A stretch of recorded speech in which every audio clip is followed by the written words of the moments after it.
ಇವತ್ತಿನ ವಿಡಿಯೋದಲ್ಲಿ ಸಂಕ್ರಾಂತಿ ಹಬ್ಬಕ್ಕೆ ನಮ್ಮ ಕಡೆ ಹಸಿ ಕಡಲೆಕಾಯಿ ಮತ್ತು ಅವರೆಕಾಯಿನ ಯಾವ ರೀತಿ ಬೇಯಿಸ್ತಾರೆ ಅಂತ ತಿಳಿಸ್ಕೊಡ್ತೀನಿ.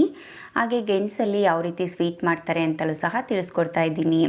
ಒಂದೊಂದು ಕಡೆ ಒಂದೊಂದು ಥರ ಮಾಡ್ತಾರೆ, ನಮ್ಮ ಕಡೆ ಯಾವ ರೀತಿ ಮಾಡ್ತಾರೆ ಅಂತ ತಿಳಿಸ್ಕೊಡ್ತೀನಿ. ಎಲ್ರಿಗೂ ನಮಸ್ಕಾರ. ವಿಲೇಜ್ ವೆಜ್ ರೆಸಿಪೀಸ್ಗೆ ಸ್ವಾಗತ. ಈ ವಿಡಿಯೋನ ಎಲ್ಲೂ ಸ್ಕಿಪ್ ಮಾಡದೆ ಕೊನೆಯವರೆಗೂ ನೋಡಿ. ಮೊದಲನೇದಾಗಿ ಹಸಿ ಕಡಲೆಕಾಯಿ ಮತ್ತು ಅವರೆಕಾಯಿನ ಯಾವ ರೀತಿ ಬೇಯಿಸೋದು ಅಂತ ನೋಡೋಣ. ಈಗ ಒಂದು ಅರ್ಧ kg ಆಗೋಷ್ಟು ಹಸಿ ಕಡಲೆಕಾಯಿನ ತೊಗೊಂಡಿದ್ದೀನಿ. ಕಡಲೆಕಾಯಿನೆಲ್ಲ ನೀಟಾಗಿ ಕ್ಲೀನ್ ಮಾಡ್ಕೋಬೇಕು. ಕಡಲೆಕಾಯಲ್ಲಿರೋ ನಾರನ್ನೆಲ್ಲ ತೆಗೆದು ನೀಟಾಗಿ ಸಾಧ್ಯವಾದಷ್ಟು ಚೆನ್ನಾಗಿ ಬಲ್ತಿರುವಂಥ ಕಡಲೆಕಾಯಿನ ತೊಗೋಬೇಕು. ಈ ಕಡಲೆಕಾಯಿನ ನೀರಲ್ಲಿ ಒಂದು ಅರ್ಧ ಗಂಟೆ ಚೆನ್ನಾಗಿ ನೆನೆಸಬೇಕು. ಹಸಿ ಕಡಲೆಕಾಯಿ ಆಗಿರೋದ್ರಿಂದ ಕಡಲೆಕಾಯಲ್ಲಿ ಮಣ್ಣು ಜಾಸ್ತಿ ಇರುತ್ತೆ, ಅದಕ್ಕೋಸ್ಕರ ನೀರಲ್ಲಿ ಒಂದು ಅರ್ಧ ಗಂಟೆ ಚೆನ್ನಾಗಿ ನೆನೆಸ್ಬಿಟ್ಟು ನೀರಲ್ಲಿ ಒಂದು 4ರಿಂದ 5 ಸರಿ ಚೆನ್ನಾಗಿ ತೊಳ್ಕೊಬೇಕು. ನೋಡಿ, ಮಣ್ಣೇನು ಇಲ್ಲದೇ ಇರೋ ರೀತಿ ಚೆನ್ನಾಗಿ ಒಂದು ಅರ್ಧ kg ಆಗೋಷ್ಟು ಕಡಲೆಕಾಯಿನ ನೀಟಾಗಿ ತೊಳೆದಿಟ್ಕೊಂಡಿದ್ದೀನಿ. ಈಗ ಒಂದು ಅರ್ಧ kg ಆಗೋಷ್ಟು ಅವರೆಕಾಯಿನ ತೊಗೊಂಡಿದ್ದೀನಿ. ಅವರೆಕಾಯಿನೂ ಅಷ್ಟೇ ಎಳೆದೆಲ್ಲ ತೊಗೊಳೋದಕ್ಕೆ ಹೋಗಬಾರ್ದು. ಅವರೆಕಾಯಿ ಚೆನ್ನಾಗಿ ಬಲ್ತಿರೋ ಅಂಥದ್ದನ್ನ ನೋಡಿ ತೊಗೋಬೇಕು. ಹಾಗೆ ಉಳ್ಕಿರೋದನ್ನೆಲ್ಲ ತೊಗೊಳೋದಕ್ಕೆ ಹೋಗಬಾರ್ದು. ಎಲ್ಲ ಚೆನ್ನಾಗಿರೋವಂಥ ಅವರೆಕಾಯಿನ ಒಂದು ಅರ್ಧ kg ತೊಗೊಂಡಿದ್ದೀನಿ. ಈಗ ಸ್ಟವ್ ಮೇಲೆ ಒಂದು ಕುಕ್ಕರ್ನ ಇಟ್ಕೊಂಡಿದ್ದೀನಿ. ಕುಕ್ಕರ್ಗೆ ಒಂದು 4ರಿಂದ 5 ಸರಿ ಕಡಲೆಕಾಯಿನ ನೀಟಾಗಿ ತೊಳೆದಿರೋವಂಥ ಕಡಲೆಕಾಯಿನ ಸೇರಿಸ್ಕೊಂಡಿದ್ದೀನಿ. ಈಗ ಅವರೆಕಾಯಿನ ಸೇರಿಸ್ಕೊತಾ ಇದ್ದೀನಿ. ಅವರೆಕಾಯಿನೇನು ತೊಳೆಯೋ ಅಗತ್ಯ ಇಲ್ಲ, ಹಾಗೆ ಸೇರಿಸ್ಕೋಬೋದು. ಈಗ ನೀರು ಕುಡಿಯೋ ಗ್ಲಾಸಲ್ಲಿ ಒಂದು 5 ಗ್ಲಾಸ್ ಆಗೋವಷ್ಟು ನೀರನ್ನು ಸೇರಿಸ್ಕೊತಾ ಇದ್ದೀನಿ. ಅವರೆಕಾಯಿ ಕಡಲೆಕಾಯಿ ಮುಳುಗೋದಕ್ಕೆ ಎಷ್ಟು ಬೇಕೋ ಅಷ್ಟು ನೀರನ್ನು ಸೇರಿಸ್ಕೊಂಡ್ರೆ ಸಾಕಾಗುತ್ತೆ. ಈಗ ರುಚಿಗೆ ತಕ್ಕಷ್ಟು ಉಪ್ಪನ್ನು ಸೇರಿಸ್ಕೊಂಡಿದ್ದೀನಿ. ಈಗೆಲ್ಲ ಒಂದ್ಸರಿ ಚೆನ್ನಾಗಿ ಮಿಕ್ಸ್ ಮಾಡ್ಕೊತಾ ಇದ್ದೀನಿ. ಈ ರೀತಿ ಚೆನ್ನಾಗಿ ಮಿಕ್ಸ್ ಮಾಡಿಬಿಟ್ಟು ಸ್ಟವ್ನ ಆನ್ ಮಾಡಿಬಿಟ್ಟು ಮೀಡಿಯಮ್ ಫ್ಲೇಮಲ್ಲಿ ಇಟ್ಬಿಟ್ಟು ಕುಕ್ಕರ್ ಕ್ಯಾಪನ್ನು ಕ್ಲೋಸ್ ಮಾಡಿ ಒಂದು 3 ವಿಸಲ್ ಕೂಗಿಸ್ಕೊತೀನಿ. ನೋಡಿ, ಈಗ ಒಂದು 3 ವಿಸಲ್ ಆಗಿದೆ. ನಾನು ನಿಮಗೆ ಕುಕ್ಕರ್ ಕ್ಯಾಪನ್ನು ಓಪನ್ ಮಾಡಿ ತೋರಿಸ್ತಾ ಇದ್ದೀನಿ. ಕಡಲೆಕಾಯಿ ಅವರೆಕಾಯಿ ಸರಿಯಾದ ಹದದಲ್ಲಿ ಬೆಂದಿದೆ. ಈಗ ಇದರಲ್ಲಿರೋ ನೀರನ್ನೆಲ್ಲ ನೀಟಾಗಿ ಶೋಧಿಸ್ಕೋಬೇಕು. ನೀವು ಒಂದು ಜಾಲದ ಸಹಾಯದಿಂದ ಬೇಕಿದ್ದರೂ ಶೋಧಿಸ್ಕೋಬೋದು, ಅಥವಾ ಒಂದು ಪ್ಲೇಟನ್ನು ಮುಚ್ಚಿ ಸಹ ನೀವು ಶೋಧಿಸ್ಕೋಬೋದು. ಈಗ ನೋಡಿ, ನಾನು ಅವರೆಕಾಯಿ ಕಡಲೆಕಾಯಲ್ಲಿರೋ ನೀರನ್ನೆಲ್ಲ ನೀಟಾಗಿ ಶೋಧಿಸ್ಕೊಂಡು ಒಂದು ಪ್ಲೇಟ್ಗೆ ಅವರೆಕಾಯಿ ಕಡಲೆಕಾಯಿನ ತೆಗೆದಿಟ್ಕೊಂಡಿದ್ದೀನಿ. ಈಗ ನೋಡಿ, ನಾನು ನಿಮಗೆ ಅವರೆಕಾಯಿನ ಸುಲಿದ್ಬಿಟ್ಟು ತೋರಿಸ್ತಾ ಇದ್ದೀನಿ. ಅವರೆಕಾಳು ಸರಿಯಾದ ಹದದಲ್ಲಿ ಬೆಂದಿದೆ. ಹಾಗೆ ನಾನು ನಿಮಗೆ ಕಡಲೆಕಾಯನ್ನು ಸಹ ಸುಲಿದ್ಬಿಟ್ಟು ತೋರಿಸ್ತೀನಿ. ನೋಡಿ, ಕಡಲೆ ಬೀಜನೂ ಅಷ್ಟೇ ತುಂಬ ಸಾಫ್ಟಾಗಿ ಬೆಂದಿದೆ. ಇಷ್ಟು ಬೇಯಿಸ್ಕೊಂಡ್ರೆ ಸಾಕು.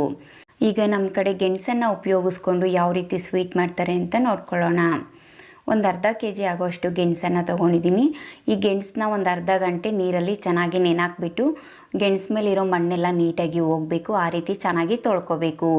ಈ ರೀತಿ ನೀರಲ್ಲಿ ನೆನಾಕೋದ್ರಿಂದ ಮಣ್ಣು ಬೇಗ ಬಿಡುತ್ತೆ, ಅದಕ್ಕೋಸ್ಕರ ಒಂದು ಅರ್ಧ ಗಂಟೆ ಚೆನ್ನಾಗಿ ನೆನಾಕಿ ನೀಟಾಗಿ ಒಂದು 4ರಿಂದ 5 ಸರಿ ಬೇರೆ ನೀರಲ್ಲಿ ಚೆನ್ನಾಗಿ ತೊಳೆದ್ಬಿಟ್ಟು ಗೆಣಸಿನ ಆ ಕಡೆ ಈ ಕಡೆ ತುದಿ ಭಾಗನ ನೀಟಾಗಿ ಕಟ್ ಮಾಡಿ ಇಟ್ಕೊಂಡಿದ್ದೀನಿ.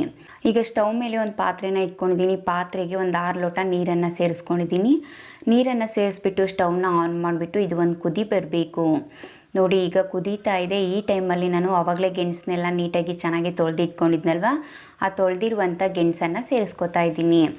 ಒಂದು ಅರ್ಧ kg ಆಗೋಷ್ಟು ಗೆಣಸನ್ನು ತೊಗೊಂಡಿದ್ದೆ. ಈ ಗೆಣಸನ್ನೆಲ್ಲ ಸೇರಿಸ್ಬಿಟ್ಟು ಒಂದು ಚಿಟಿಕೆ ಉಪ್ಪನ್ನು ಸೇರಿಸ್ಕೊತಾ ಇದ್ದೀನಿ. ನೀವು ಬರೀ ಗೆಣಸು ಬೇಯಿಸ್ಕೊಂಡು ಹಾಗೆ ತಿಂತೀನಿ ಅಂದರೆ ರುಚಿಗೆ ಎಷ್ಟು ಬೇಕೋ ಅಷ್ಟು ಉಪ್ಪನ್ನು ಸೇರಿಸ್ಕೋಬೇಕು. ನಾನು ಸ್ವೀಟ್ ಮಾಡೋದ್ರಿಂದ ಸ್ವಲ್ಪ ಉಪ್ಪನ್ನು ಸೇರಿಸ್ಕೊಂಡಿದ್ದೀನಿ. ಈಗ ಈ ಗೆಣಸು ಬೇಯೋದಕ್ಕೆ ಒಂದು 8ರಿಂದ 10 ನಿಮಿಷ ಬೇಕು. ಈ 8-10 ನಿಮಿಷದೊಳಗಡೆ ನಾವು ಇದಕ್ಕೆ ಸ್ವೀಟ್ ಮಾಡೋದಕ್ಕೆ ಕಡಲೆ ಬೀಜದ ಪುಡಿ ಮತ್ತು ತೆಂಗಿನಕಾಯಿ ಹಾಲನ್ನ ರೆಡಿ ಮಾಡ್ಕೊಳ್ಳೋಣ. ಮೊದಲನೇದಾಗಿ ಕಡಲೆ ಬೀಜದ ಪುಡಿ ಯಾವ ರೀತಿ ಮಾಡೋದು ಅಂತ ನೋಡ್ಕೊಳ್ಳೋಣ. ಸ್ಟವ್ ಮೇಲೆ ಒಂದು ಕಡಾಯಿನ ಇಟ್ಕೊಂಡಿದ್ದೀನಿ. ಕಡಾಯಿಗೆ ಮೆಜರ್ಮೆಂಟ್ ಕಪ್ಪಲ್ಲಿ 1 ಕಪ್ ಆಗೋಷ್ಟು ಕಡಲೆ ಬೀಜನ ಸೇರಿಸ್ಕೊಂಡಿದ್ದೀನಿ. ಈಗ ಕಡಲೆ ಬೀಜ ಸ್ವಲ್ಪ ಕಲರ್ ಚೇಂಜ್ ಆಗಬೇಕು, ಆ ರೀತಿ ಫ್ರೈ ಮಾಡ್ಕೋಬೇಕು. ಹೈ ಫ್ಲೇಮಲ್ಲೆಲ್ಲ ಮಾಡೋದಕ್ಕೆ ಹೋಗ್ಬಿಡಿ, ಕಪ್ಪಾಗಿಬಿಡುತ್ತೆ. ಆದಷ್ಟು ಲೋ ಫ್ಲೇಮಲ್ಲಿ 1-2 ನಿಮಿಷ ಫ್ರೈ ಮಾಡಿಕೊಂಡ್ರೆ ಸಾಕು. ನೋಡಿ, ಈಗ ಕಡಲೆ ಬೀಜ ಸ್ವಲ್ಪ ಕಲರ್ ಚೇಂಜ್ ಆಗಿದೆ. ಈಗ ಫ್ರೈ ಮಾಡಿರುವಂಥ ಕಡಲೆ ಬೀಜನ ಒಂದು ತಟ್ಟೆಗೆ ತೆಗೆದಿಟ್ಕೊಂಡಿದ್ದೀನಿ. ಇದು ಒಂದು 5 ನಿಮಿಷ ತಣ್ಣಗಾಗಬೇಕು.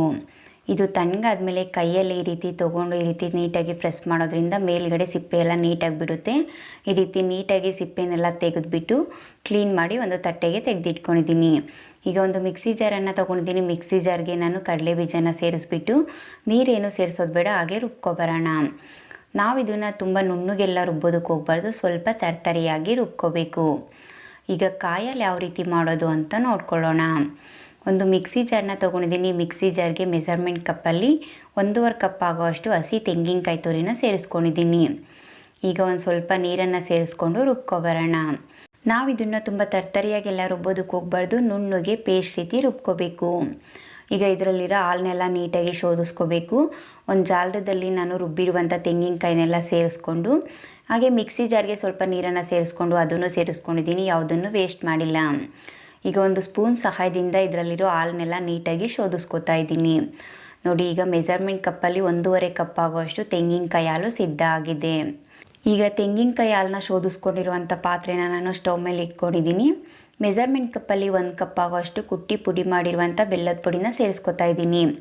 ಬೆಲ್ಲದಲ್ಲಿ ಕಡ್ಡಿ ಆ ಥರ ಏನಾದರೂ ಇದ್ದರೆ ನೀವು ಬೇರೆ ಬೆಲ್ಲನ ಕರಗಿಸ್ಬಿಟ್ಟು ಒಂದು ಜಾಲದ ಸಹಾಯದಿಂದ ಶೋಧಿಸ್ಕೊಂಡು ಮಾಡ್ಕೊಳ್ಬೋದು. ನಾನು ಬೆಲ್ಲ ಚೆನ್ನಾಗಿರೋದ್ರಿಂದ ಹಾಗೆ ಸೇರಿಸ್ಕೊಂಡಿದ್ದೀನಿ. ಒಂದು 1/2 ಟೇಬಲ್ ಸ್ಪೂನ್ ಆಗುವಷ್ಟು ಏಲಕ್ಕಿ ಪೌಡರನ್ನ ಸೇರಿಸ್ಕೊಂಡಿದ್ದೀನಿ. ಹೀಗೆ ಸ್ಟವ್ನ ಆನ್ ಮಾಡಿಬಿಟ್ಟು ಎಲ್ಲ ಒಂದ್ಸರಿ ಚೆನ್ನಾಗಿ ಮಿಕ್ಸ್ ಮಾಡ್ಕೊತಾ ಇದ್ದೀನಿ. ಇದನ್ನೇ ಜಾಸ್ತಿ ಹೊತ್ತು ಕುದಿಸ್ಕೊಳ್ಳೋ ಅಗತ್ಯ ಇಲ್ಲ, ಬೆಲ್ಲ ಎಲ್ಲ ಚೆನ್ನಾಗಿ ಕರಗೋವರೆಗೂ ಕುದಿಸ್ಕೊಂಡ್ರೆ ಸಾಕು. ಮೀಡಿಯಮ್ ಫ್ಲೇಮಲ್ಲಿ ಇಟ್ಕೊಂಡು ಒಂದು 3ರಿಂದ 4 ನಿಮಿಷ ಚೆನ್ನಾಗಿ ಕುದಿಸ್ಕೊಂಡಿದ್ದೀನಿ. ನೋಡಿ, ಬೆಲ್ಲ ಎಲ್ಲ ಕರಗಿದೆ. ಈಗ ಸ್ಟವ್ನ ಆಫ್ ಮಾಡ್ಕೊತಾ ಇದ್ದೀನಿ. ಈಗ ಕಾಯಿ ಹಾಲು ಸಿದ್ಧ ಆಗಿದೆ. ಈಗ ನಾನು ಆವಾಗಲೇ ಗೆಣಸನ್ನ ಬೇಯೋದಕ್ಕೆ ಇಟ್ಟಿದ್ನಲ್ವ, ಒಂದು 8 ನಿಮಿಷ ಆಗಿದೆ. ನೋಡಿ, ಗೆಣಸೆಲ್ಲ ಮೇಲೆ ಸ್ವಲ್ಪ ಸಿಪ್ಪೆ ಬಿಡ್ತಾ ಇದೆ. ಈಗ ಸ್ಟವ್ನ ಆಫ್ ಮಾಡ್ಕೊಂಡಿದ್ದೀನಿ. ನೋಡಿ, ನಾನು ನಿಮಗೆ ತೋರಿಸ್ತಾ ಇದ್ದೀನಿ. ಗೆಣಸು ಸರಿಯಾದ ಹದದಲ್ಲಿ ಬೆಂದಿದೆ. ನೀವು ಕುಕ್ಕರಲ್ಲಿ ಏನಾದರೂ ಮಾಡ್ಕೊತೀನಿ ಅಂದರೆ ಜಾಸ್ತಿ ಬೆಂದ್ಬಿಡುತ್ತೆ, ಅದಕ್ಕೋಸ್ಕರ ಸಾಧ್ಯವಾದಷ್ಟು ಪಾತ್ರೆಯಲ್ಲೇ ಮಾಡ್ಕೊಳ್ಳಿ. ಈ ಬೇಯಿಸಿರೋ ಗೆಣಸು ಜೊತೆ ಕಾಯಿ ಹಾಲು ಮತ್ತು ಕಡಲೆ ಬೀಜದ ಪುಡಿ ಹಾಕ್ಕೊಂಡು ತಿಂತಾ ಇದ್ದರೆ ತಿಂತಾನೇ ಇರಬೇಕು ಅನಿಸುತ್ತೆ, ಅಷ್ಟು ರುಚಿಯಾಗಿರುತ್ತೆ. ನಮ್ಮ ಕಡೆ ಈ ರೀತಿ ಗೆಣಸನ್ನ ಬೇಯಿಸಿ ಸ್ವೀಟ್ ಮಾಡ್ಕೊತೀವಿ. ಹಾಗೆ ನಿಮ್ಮ ಕಡೆ ಯಾವ ರೀತಿ ಮಾಡ್ತೀರಾ ಅಂತ ನನಗೆ ಕಮೆಂಟ್ ಮಾಡಿ ತಿಳಿಸಿ. ನೋಡಿದ್ರಲ್ವ, ನಮ್ಮ ಕಡೆ ಸಂಕ್ರಾಂತಿ ಹಬ್ಬಕ್ಕೆ ಹಸಿ ಕಡಲೆಕಾಯಿ ಅವರೆಕಾಯಿನ ಯಾವ ರೀತಿ ಬೇಯಿಸಿದ್ವಿ, ಹಾಗೆ ಗೆಣಸಲ್ಲಿ ಯಾವ ರೀತಿ ಸ್ವೀಟ್ ಮಾಡಿದ್ವಿ ಅಂತೇಳ್ಬಿಟ್ಟು ನೀವು ನಿಮ್ಮ ಮನೇಲಿ ಒಂದು ಸರಿ ಟ್ರೈ ಮಾಡಿ ನೋಡಿ ಹೇಗಿತ್ತು ಅಂತ ನನಗೆ ಕಮೆಂಟ್ ಮೂಲಕ ತಿಳಿಸಿ. ಇನ್ನಷ್ಟು ಈಸಿ ಆ್ಯಂಡ್ ಟೇಸ್ಟಿ ರೆಸಿಪೀಸ್ಗಾಗಿ ನನ್ನ ಚಾನಲ್ನ ಸಬ್ಸ್ಕ್ರೈಬ್ ಮಾಡ್ಕೊಳ್ಳಿ. ನನ್ನ ಚಾನಲ್ನ ಸಬ್ಸ್ಕ್ರೈಬ್ ಮಾಡಿಕೊಂಡು ನನ್ನ ವಿಡಿಯೋ ನೋಡಿ ನನಗೆ ಸಪೋರ್ಟ್ ಮಾಡ್ತಾ ಇರುವಂಥ ಪ್ರತಿಯೊಬ್ಬರಿಗೂ ಥ್ಯಾಂಕ್ ಯು.